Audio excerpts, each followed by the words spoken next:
So in this video, I just want to show you how my client built a $100,000 a month mentorship program in just 45 days. And the cool thing is he only has 15,000 followers, no ads, no cold DMs, no sellers, anything.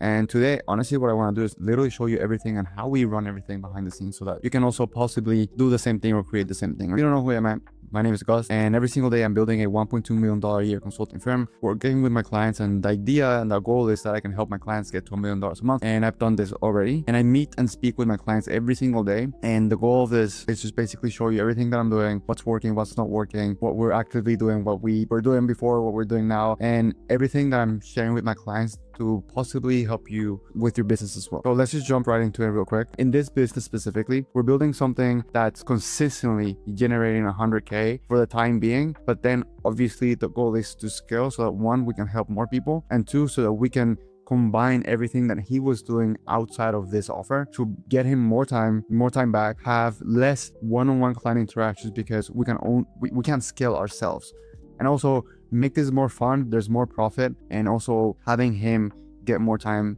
back with his family and everything else that he's doing on the side. Right now with him, the things that we did is we launched a completely new offer, and it was a launch model formula where we started charging 3.5K. The take rate was ridiculous, was great, as you will see. And then for our second launch, what we're doing is we're just basically almost doubling the price. And honestly, we might change this maybe somewhere between 6K and 9K because the offer rate was good.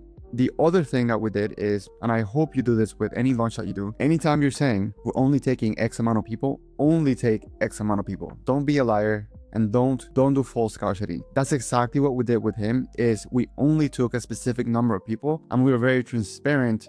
Anytime there was communication to prospects or clients, we said, hey, this spots were taken, this spot was taken, this spot was taken, and now we're completely closed off. And the cool thing is now he's getting people to reach out to him to get back into this, but we're not doing that. They missed out. It's all good. And I'll tell you specifically why we're not taking more people in, because it's something that's going to make this offer just get better and better every time. Okay, so there was a couple things we did. The first thing we did to ideate this new offer is something called offer dissection or dissection, sorry. And just to give you a visual representation of what this was is, most of the time you have, if you are, above 50K, anywhere from 50K, even companies making $1 million a month, most of the times they have one big general offer and then other low ticket offers that usually work as ascension models. In this case, my client had, I want to say maybe three or four different offers. They were all similar to what he was doing, but some offers, while not high ticket, lacked structure,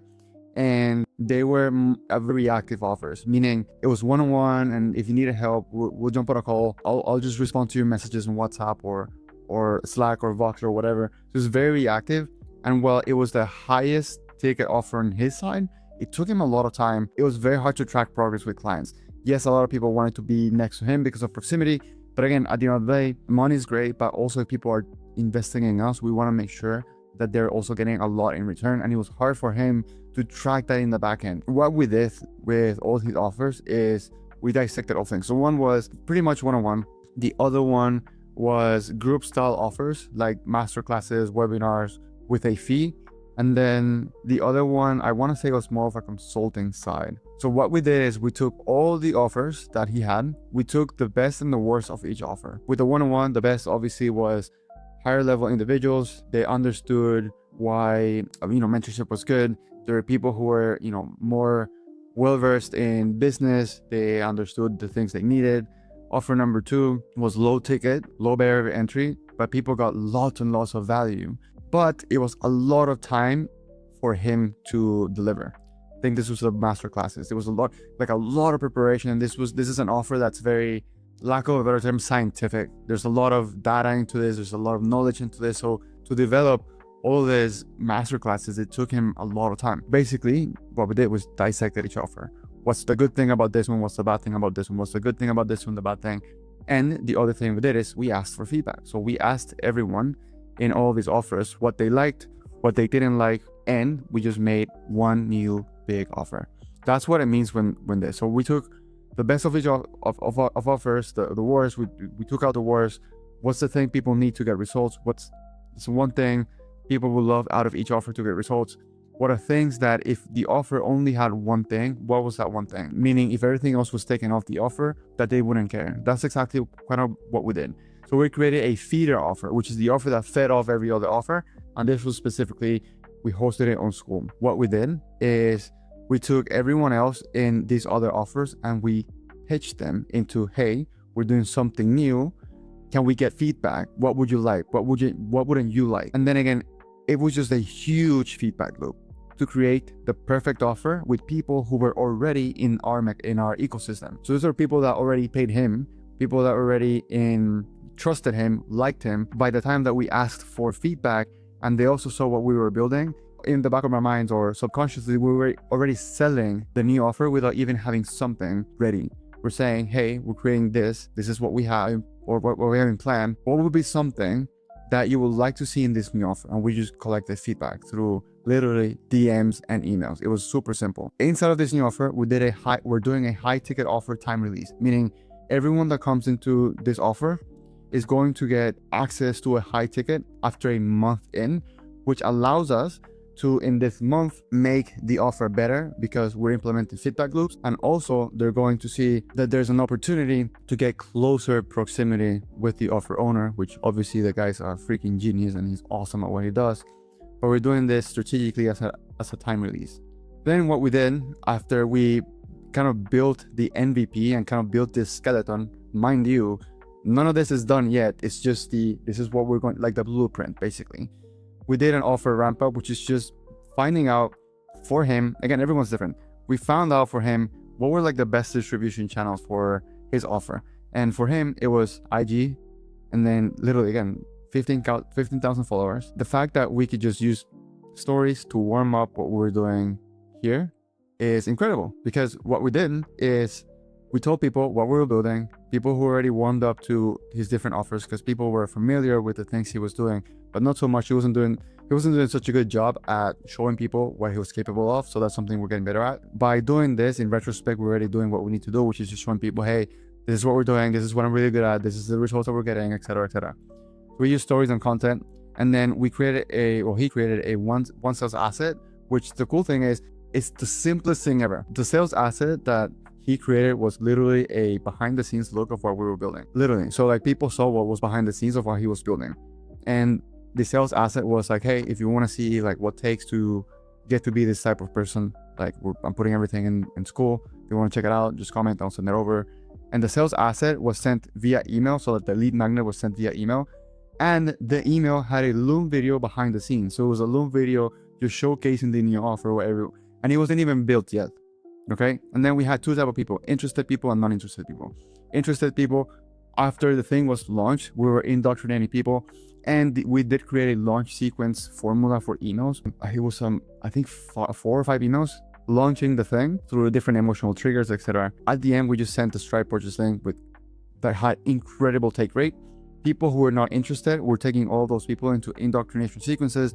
What we're going to be doing in these indoc sequences is pretty much, remember I told you we're having a huge feedback loop again for the new offer. All the people in the new offer, by the way, of him saying, exploding people, giving direction, feedback. This is something I told them, get feedback. We're using all of that feedback of the new offer to make the offer better, so that it gives us time for the high ticket offer release for these people to give us feedback, for us to make changes in the program that people are asking for, to get better testimonials, better feedback, because all that feedback we're pushing into an indoc sequence for people who were not interested.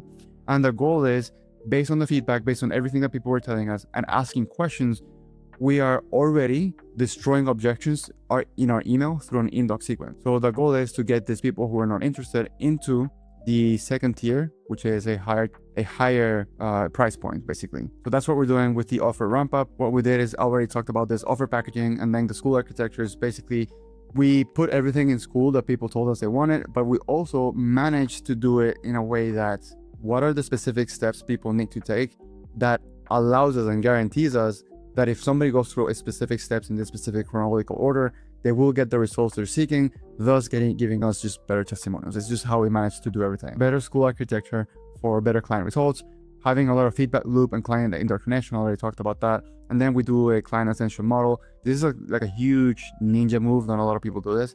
We're doing a time-released high ticket offer, and it allows us and gives us time to make the things better and ask questions, because if we ask questions to our clients, we can dismantle objections before they come, and we can make the offer perfect for everyone. But again, we need to talk about the obvious. All he needed to crush it in business was just 3 things: getting attention, liquidating that attention, and the operations and the systems behind it.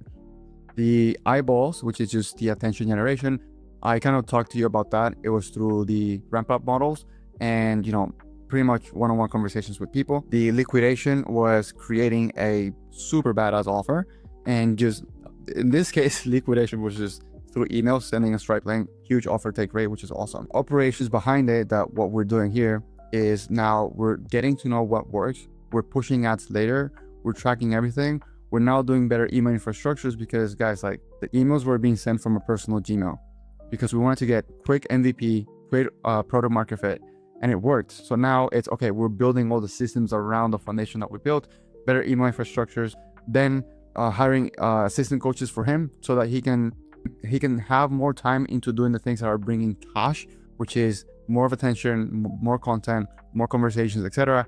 And then obviously we're increasing price, because that's what we said in the beginning. This is the initial founding price. After this, and after the spots are taken, we're increasing the price. So we're staying true to our word, because we are ethical marketers and we are ethical business owners. And that's what I told him from the beginning. This is how we're doing things. And that's basically how we build all of this in 45-ish days. A lot of work was done. I'm just showing you like the tip of the iceberg.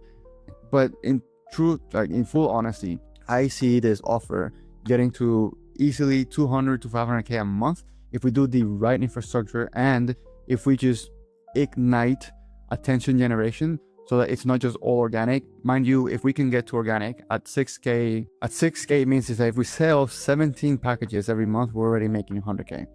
This is not including back-end offers, because at back-end offers, we can do 10K. Thus, the initial acquisition of clients can be less, and then we can have back-end offers. And as we do this, we'll see the take rate on back-end offers, and then based on that, we can reverse engineer and see how we can help him make more money and help more people. That's essentially what we're doing. But again, all of this was done very quickly because we understood what was the best way to getting attention, what was the best way of liquidating this attention, and moving forward, what's the best way to systematize and create operations through all of this. And the cool thing about this is that since every business is different, there's different things you can do for all of these 3 different aspects. So these are like 3 circles I speak about very often. The cool thing about this is if you want to see exactly every single step, every single mechanism that we use inside attention generation, monetization, and operations, I actually created a completely free video on YouTube where I go in depth of all of this, on all the things, attention, liquidation, and operations. If you want to just click here somewhere, my video should be somewhere here. I'll link it down in the description below. Again, if you like this type of videos, or if you have any questions on any of these, just drop them down in the comments below, or just connect with me on Instagram. I want to see what else you want to see on how else I can help your business. For that, I'll just see you on the next one.